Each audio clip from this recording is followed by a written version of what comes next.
Cosmology of Change and Movement, Part 3. So we saw that beingness can be depicted as a point. This has practical applications.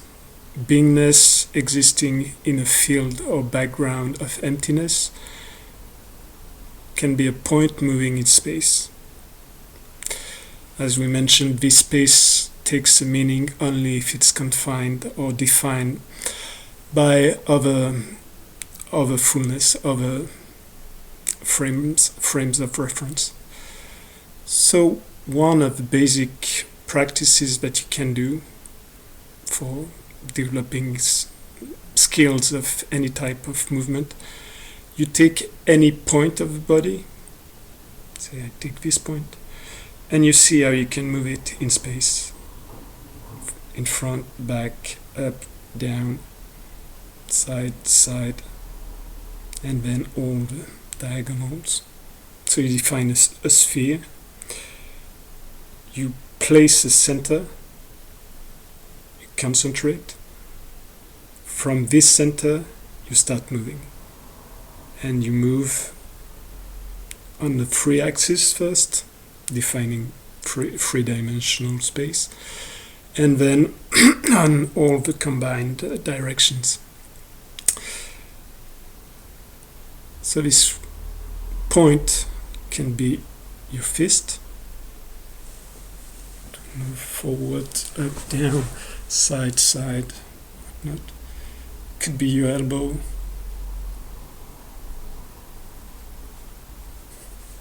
I take this, I move it forward, backwards, down, up, side, side, all directions. At first in a line, joining a center, the initial center of movement, and periphery. So it should define a sphere, but retracting always to the center at first. So the same would be, you take your shoulder as the point of reference, forwards, back, up, down, side. So it's harder to see. I stretch sideways, or I bring it back towards my body.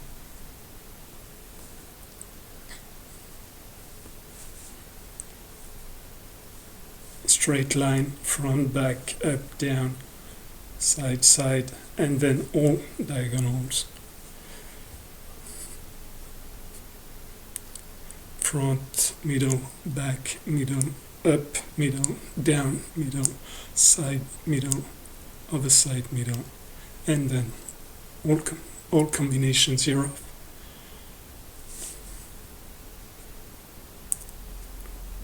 To push something forward, I will create eventually the shape.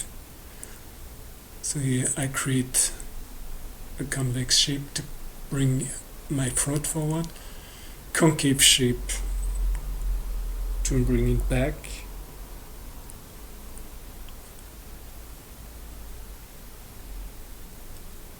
so that you can see. For as long as my head is more in front than my neck, this is a hollow shape. This is more hollow. To create convex shape, I need to bring all my spine backwards while I push this part forward. In actual practice, it's mostly this part going forward.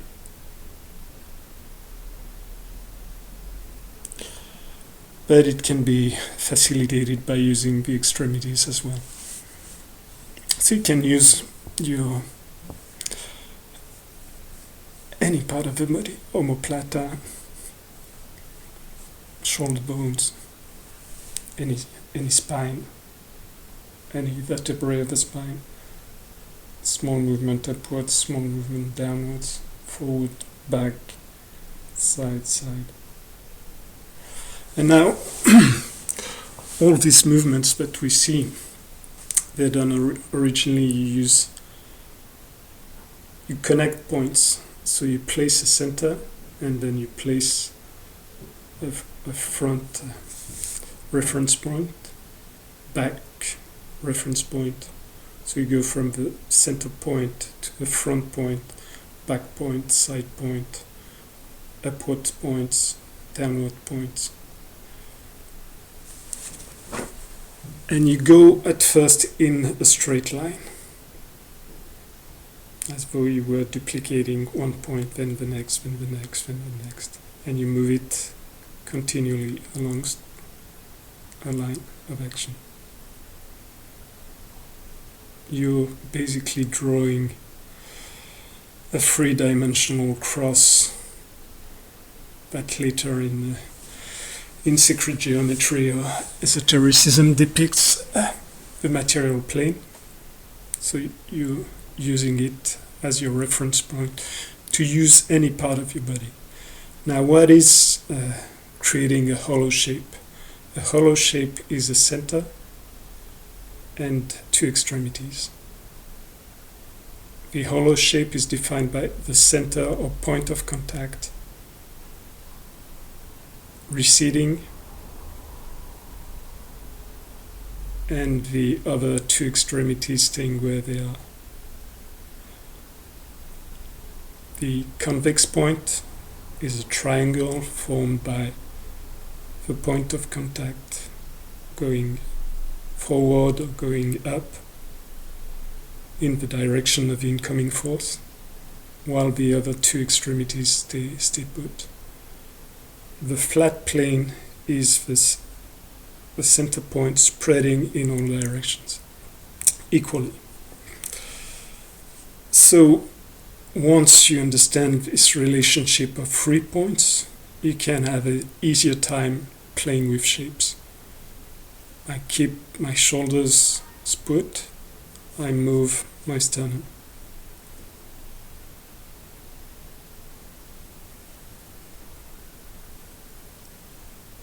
As we saw, I could create exactly the same shape, the same hollow shape, by bringing my shoulders forward.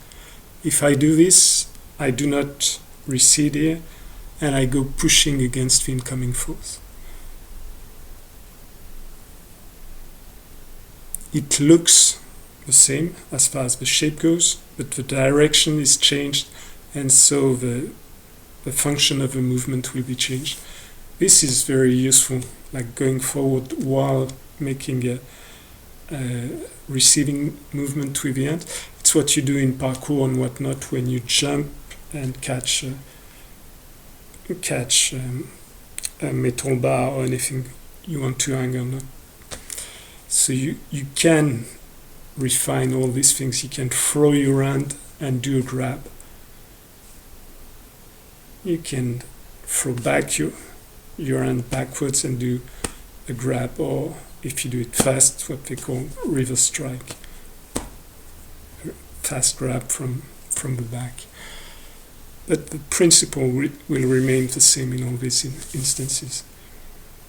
So now we have a center. This defines movements relative to the center. We saw that the periphery or the outside can bring something towards the center.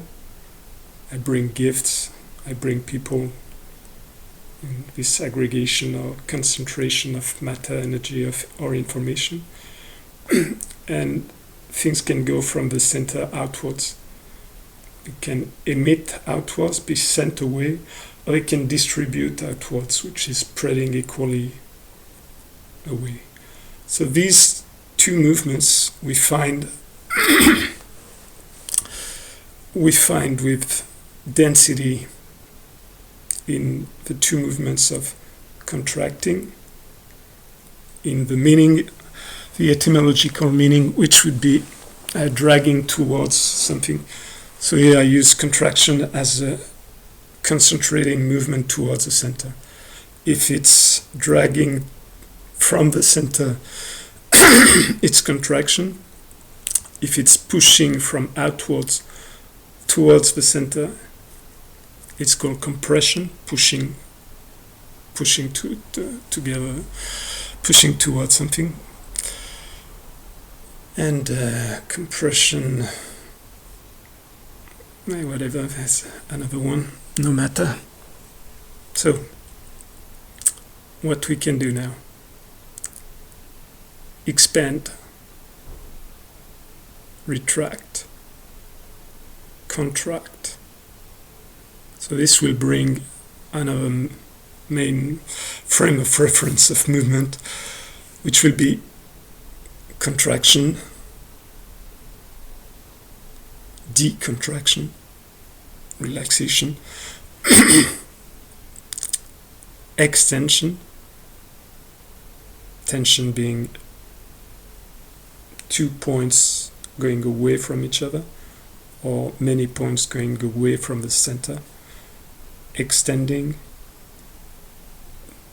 in French, détente, detending, which will be used as we use the relaxation term again. But the French words are useful in this instance for once, because you do not have the same X out of far away from D, releasing, relaxing something.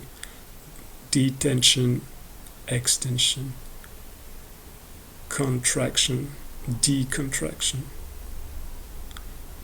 And now any movement can be done in two ways.